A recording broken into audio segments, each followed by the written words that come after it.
नमस्कार दोस्तों, दिन भर की जो फटाफट बड़ी खबर निकल के आ रही है, एक करके जाने की दरअसल पहली बड़ी खबर निकल के आ रही है। आपको बता दें, देश भर में संक्रमितों का आंकड़ा 20 लाख के आंकड़े पार कर गया। आपको बता दें कि 20,83,893 कन्फर्म केसेस, तो पिछले 24 घंटे में 58,000 से ज्यादा मामले सामने आए। वहीं मृतकों की संख्या की बात करें तो 42,000 के आंकड़े पार कर गए। दुनिया भर के कोविड-19 के आंकड़े एक नज़र डालते हैं तो 1,90,00,000 के आंकड़े पार कर चुके हैं, तो मृतकों की संख्या 7,12,000 को पार कर चुकी है। समाजवादी पार्टी के संरक्षक व पूर्व मुख्यमंत्री मुलायम सिंह यादव को तबीयत खराब होने पर लखनऊ के मेदांता हॉस्पिटल में भर्ती करवाया गया। डॉक्टरों की कड़ी निगरानी में उनका इलाज चल रहा है। मेदांता के डायरेक्टर डॉक्टर राकेश कपूर ने बताया है कि संक्रमण की शिकायत पर उन्हें गुरुवार को रात हॉस्पिटल लाया गया, जिसके बाद उन्हें कोरोना की जांच कराई गई। रिपोर्ट नेगेटिव आई है। डॉक्टर कपूर का कहना है कि डॉक्टरों की कड़ी निगरानी में उनका इलाज अभी भी चल रहा है। 4 अगस्त की शाम को लेबनान की राजधानी बेरूत में एक भयंकर विस्फोट हुआ था, जिसने पूरे शहर को खंडहर में तब्दील कर दिया। आपको बता दें कि जो बड़ा खुलासा हुआ है वो है कि लगभग बेरूत बंदरगाह पर एक अमोनियम नाइट्रेट 2014 से ही रखा हुआ था और उसी में ये धमाके हुए। आपको बता दें कि कस्टम द्वार पर कई बार चेतावनी के बाद भी ये कार्रवाई नहीं हुई थी। अमोनियम नाइट्रेट को वहाँ से नहीं हटाया गया था।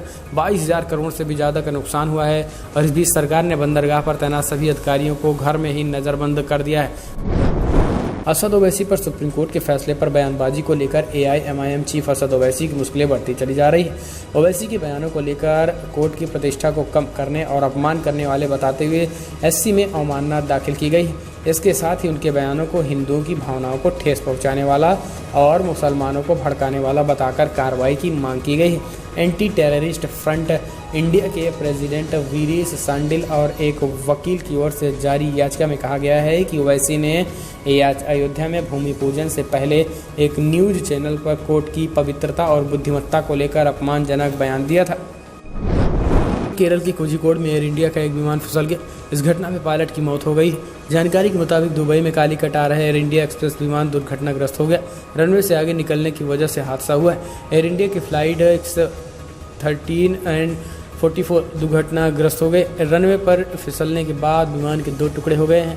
विमान खाई में जा गिरी और इसी को देखते हुए आपको बता दें कि पायलट की दर्दनाक मौत हो चुकी है। अब तक जो बड़ी खबर निकल के आ रही है कि 10 लोगों के करीब लोगों की मौत हुई है। इस फ्लाइट में 174 यात्री और 6 क्रू मेंबर समेत 181 लोग इसमें सवार थे। तो ये एक बड़ी अपडेट निकल के आ रही है।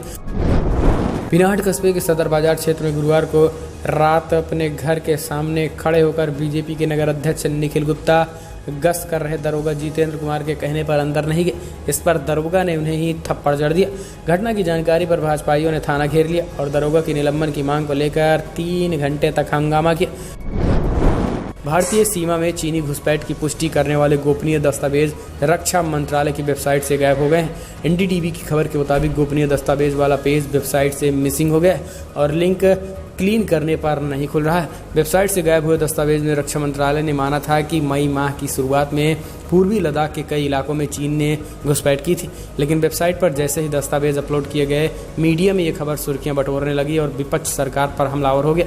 इसके बाद रक्षा मंत्रालय की वेबसाइट से दस्तावेज को हटा लिया गया है।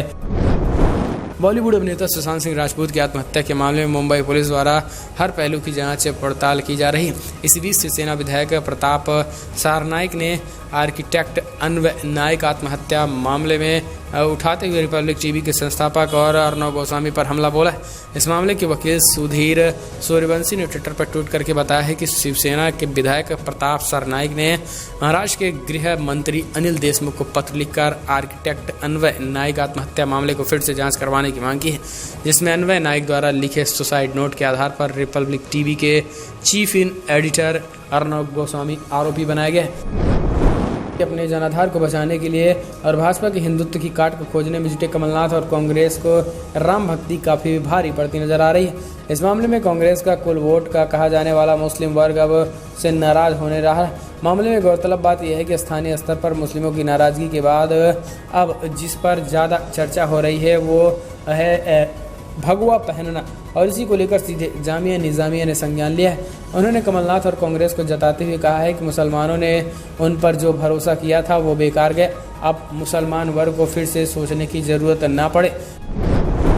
चीनी स्मार्टफोन कंपनी वीवो ने IPL की स्पॉन्सरशिप के बाद अब प्रो कबड्डी लीग और रियलिटी शो बिग बॉस से भी हटने का फैसला लिया।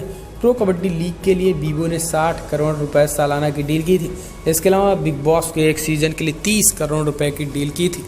पूरे मामले की जानकारी रखने वाले एक सूत्र ने कहा है कि भारत और चीन के बीच सीमा पर उपजे तनाव के बाद हुई नेगेटिव पब्लिसिटी के चलते वीवो ने शांति बनाए रखने का फैसला किया।